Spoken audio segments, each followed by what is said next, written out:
हाय friends. Aradhana Hindi classes में आप लोग का स्वागत है। तो फ्रेंड्स, हम पढ़ रहे थे हिंदी साहित्य का इतिहास। ये आज 8वीं क्लास है। जिन्होंने अभी तक मेरी पिछली वीडियो नहीं देखी है, आप लोग एक बार जरूर पिछली वीडियो देखिए। Okay, very very most important class है फ्रेंड्स। आप हिंदी सब्जेक्ट से किसी भी एग्जाम की तैयारी कर रहे हो, उसके लिए ये वीडियो जो है वेरी मोस्ट इम्पोर्टेंट है। ओके, तो पिछली वीडियो में हम जो है हजारी प्रसाद द्विवेदी का काल विभाजन देख चुके थे और आचार्य रामचंद्र शुक्ल का, राम कुमार वर्मा का, इन सब का हम काल विभाजन पढ़ चुके थे। आज हम पढ़ेंगे हिंदी का प्रथम कवि आलोचकों की दृष्टि में। ठीक है, हिंदी का प्रथम कवि विभिन्न आलोचकों की दृष्टि में आज पढ़ेंगे। तो सबसे पहले देखते हैं शिव सिंह सेंगर के अनुसार हिंदी का प्रथम कवि कौन है। शिव सिंह सेंगर ने हिंदी का प्रथम कवि किसे माना है?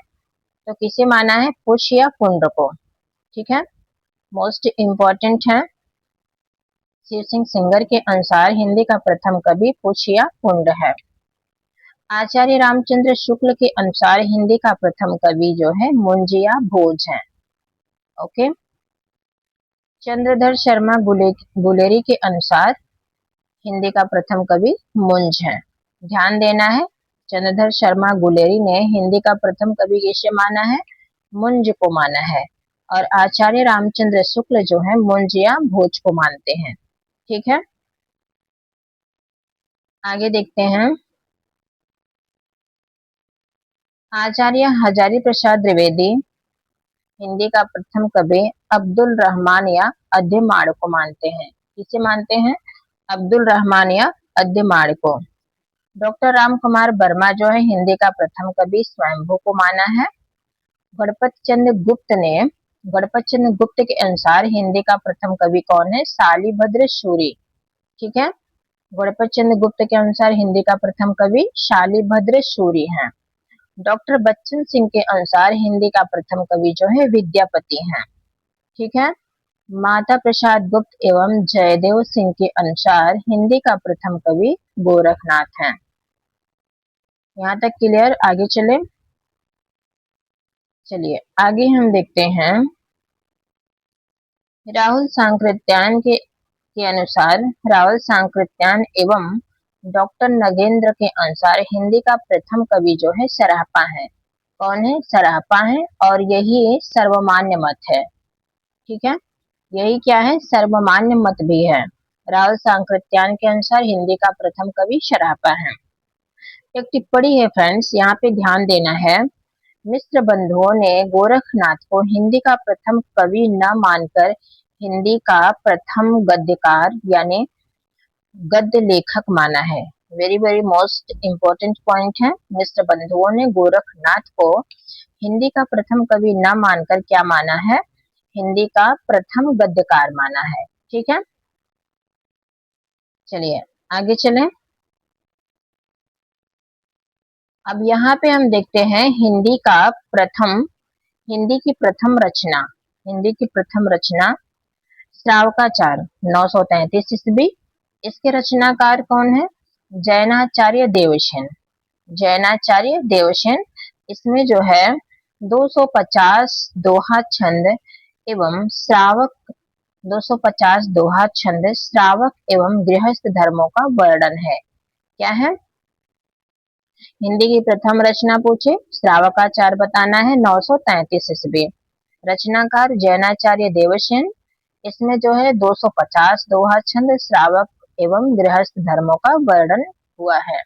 ठीक है, आगे हम कथन देखेंगे।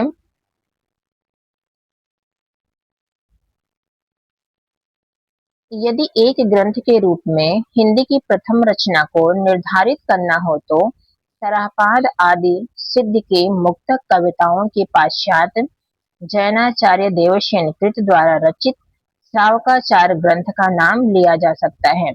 ये कथन किसका है? डॉक्टर नगेंद्र का। मोस्ट इम्पोर्टेंट है। क्लियर यहाँ तक?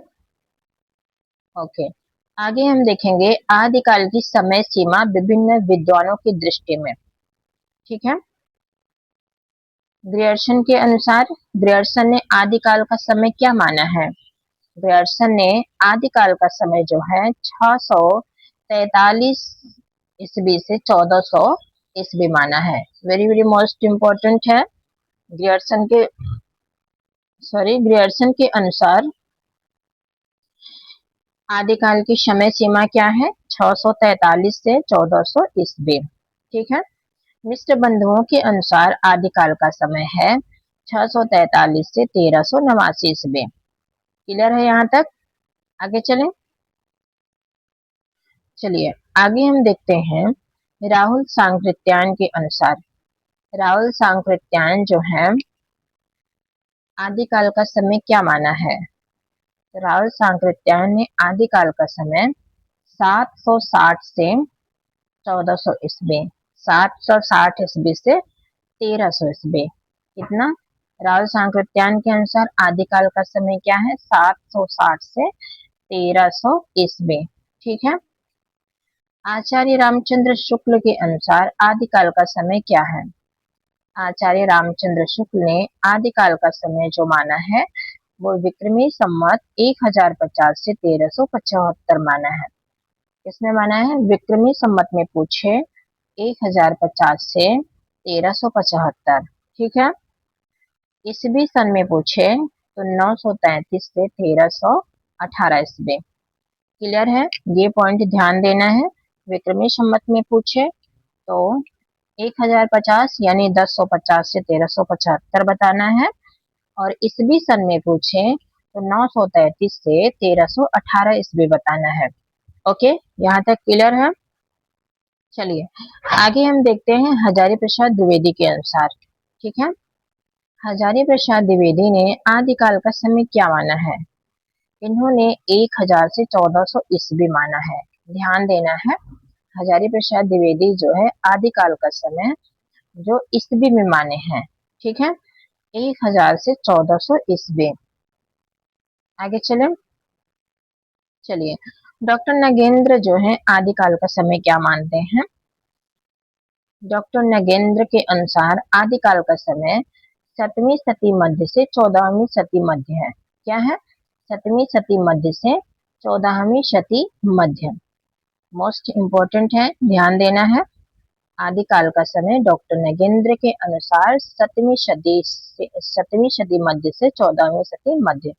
ओके। गणपतचंद्र गुप्त ने आदिकाल का समय क्या माना है? तो 1184 से 1350 ईस्वी।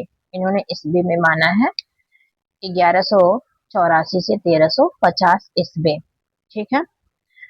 अगला है डॉक्टर राम कुमार वर्मा के अनुसार आदिकाल का समय क्या है?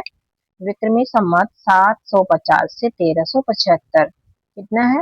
विक्रमी संवत में पूछे तो 750 से 1375 बताना है, और ईस्वी सन में पूछे तो 693 से 1385 ईस्वी बताना है। ओके, यहाँ तक क्लियर है? गणपतचंद्र गुप्त के अनुसार आदिकाल का समय क्या है? 1184 से 1350 ईस्वी। और डॉक्टर राम कुमार वर्मा के अनुसार आदिकाल का समय क्या है?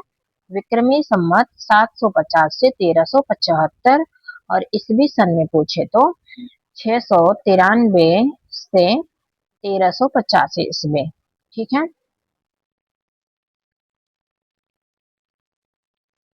अब आगे हम देखेंगे आदिकाल का नामकरण। ओके। आदिकाल का नामकरण जो है ग्रियर्सन ने आदिकाल का नामकरण जो माना है, ग्रियर्सन ने आदिकाल को क्या नाम दिया है? तो चारण काल। ग्रियर्सन ने आदिकाल को क्या नाम दिया है? चारण काल। ठीक है। ग्रियर्सन आदिकाल को चारण काल कहा है। मिश्र बंधुओं ने आदिकाल को आरंभिक काल कहा है। क्या कहा है? आरंभिक काल। आचार्य रामचंद्र शुक्ल ने आदिकाल को वीरगाथा काल कहा है। आचार्य रामचंद्र शुक्ल ने आदिकाल को क्या कहा है? वीरगाथा काल कहा है। ठीक है। हजारी प्रसाद द्विवेदी ने आदिकाल को आदिकाल नाम दिया। मोस्ट इंपोर्टेंट है। हजारी प्रसाद द्विवेदी ने आदिकाल को क्या कहा? आदिकाल। डॉक्टर राम कुमार वर्मा ने आदिकाल को संधि काल एवं चारण काल कहा है। ठीक है, डॉक्टर राम कुमार वर्मा ने आदिकाल को क्या नाम दिया है? संधि काल एवं चारण काल। ठीक है। महावीर प्रसाद द्विवेदी ने आदिकाल को बीज वपन काल कहा है। महावीर प्रसाद द्विवेदी ने क्या किया? बीज बो दिया। ऐसे हम याद कर लेंगे, महावीर प्रसाद द्विवेदी ने क्या किया? बीज बो दिया। तो महावीर प्रसाद द्विवेदी ने आदिकाल को क्या कहा? बीज वपन काल। राहुल सांकृत्यायन ने आदिकाल को सिद्ध सामंत काल कहा है। राहुल सांकृत्यायन ने आदिकाल को क्या कहा है? सिद्ध सामंत काल। गणपत चंद्र गुप्त आदिकाल को प्रारंभिक काल, उन्मेष काल, शून्य काल कहते हैं। मोस्ट इंपॉर्टेंट है, गणपत चंद्र गुप्त ने आदिकाल को क्या नाम दिया? प्रारंभिक काल और उन्मेष काल, शून्य काल, तीनों नाम इन्होंने दिया है। ठीक है। आदिकाल को विश्वनाथ प्रसाद मिश्र ने क्या कहा? वीर काल। विश्वनाथ वीर काल, ऐसे याद कर लेना है, विश्वनाथ वीर काल। विश्वनाथ प्रसाद मिश्र ने आदिकाल को क्या नाम दिया है? वीर काल। पृथ्वीनाथ कमलकुल श्रेष्ठ, पृथ्वीनाथ कमलकुल श्रेष्ठ ने आदिकाल को क्या नाम दिया? अंधकार काल। क्या नाम दिया है? अंधकार काल।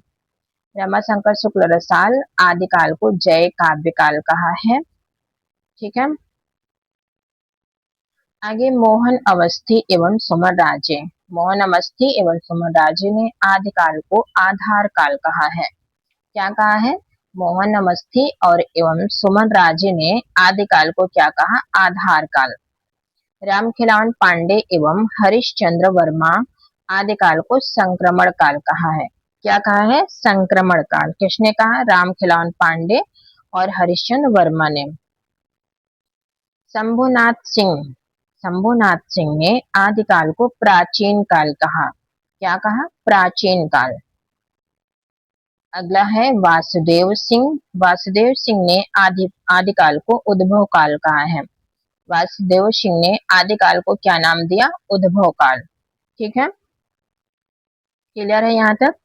आगे देखेंगे शैलेश जैदी ने आदिकाल को आविर्भाव काल कहा। शैलेश जैदी ने आदिकाल को क्या कहा? आविर्भाव काल। ठीक है। राम प्रसाद ने आदिकाल को क्या नाम दिया? संक्रांति काल। राम प्रसाद आदिकाल को संक्रांति काल कहा है। हरीश जो है आदिकाल को उत्तर अपभ्रंश काल कहा। हरीश क्या नाम दिए हैं? आदिकाल को उत्तर अपभ्रंश काल। ठीक है। श्याम सुंदर दास आदिकाल को आदि युग वीर काल कहा है। मोस्ट इंपॉर्टेंट है। श्याम सुंदर दास ने आदिकाल को क्या नाम दिया? आदि युग वीर काल। अगला है विजेंद्र स्नातक ने आदिकाल को क्या नाम दिया? वीर प्रशस्ति युग। विजेंद्र स्नातक ने आदिकाल को क्या कहा? वीर प्रशस्ति युग। ठीक है। अगला है Chandradhar Sharma Guleri, doctor Nagendra, Chandradhar Sharma Guleri, doctor Dhirendra Verma. Chandradhar Sharma Guleri, doctor Dhirendra Verma ने आदिकाल को क्या नाम दिया? अपभ्रंश काल। क्या नाम दिया? अपभ्रंश काल। यहाँ तक क्लियर है? चलिए आगे एक टिप्पणी हम देखते हैं। आचार्य रामचंद्र शुक्ल ने आदिकाल को अनिर्दिष्ट लोक प्रवृत्ति का युग कहा है। Very very most important point है। आचार्य रामचंद्र शुक्ल ने आदिकाल को क्या कहा? अनिर्दिष्ट लोक प्रवृत्ति का युग। ठीक है। अगला पॉइंट है, आचार्य हजारी प्रसाद द्विवेदी ने आदिकाल को अत्यधिक व्याघातों एवं विरोधों का युग कहा है। किसने कहा? अत्यधिक व्याघातों एवं विरोधों का युग। तो हजारी प्रसाद द्विवेदी ने कहा है। यहाँ पे फ्रेंड्स एक एक पॉइंट अपने आप में मोस्ट इम्पोर्टेंट है, ध्यान से पढ़ना है और नोट करते चलना है। ठीक है। अगला पॉइंट है, रामस्वरूप चतुर्वेदी हिंदी साहित्य का आरंभ पृथ्वीराज रासो की भाषा से मानते हैं। रामस्वरूप चतुर्वेदी ने हिंदी साहित्य का आरंभ किससे मानते हैं? यहाँ पे थोड़ा सा मिसप्रिंट है, यहाँ पे आरंभ होगा। आचार्य राम स्वरूप चतुर्वेदी हिंदी साहित्य का आरंभ पृथ्वीराज रासो की भाषा से मानते हैं। ठीक है। अगला पॉइंट है डॉक्टर भगीरथ मिश्र। डॉक्टर भगीरथ मिश्र हिंदी साहित्य का आरंभ जो है पृथ्वीराज गोरखनाथ की रचनाओं से मानते हैं। किससे मानते हैं? पृथ्वीराज गोरखनाथ की रचनाओं से। ठीक है, क्लियर यहाँ तक? चलिए आगे हम देखते हैं आदिकाल के संबंध में विद्वानों के कथन क्या क्या हैं। तो यहाँ पे पहला कथन है, वेरी मोस्ट इंपॉर्टेंट कथन है,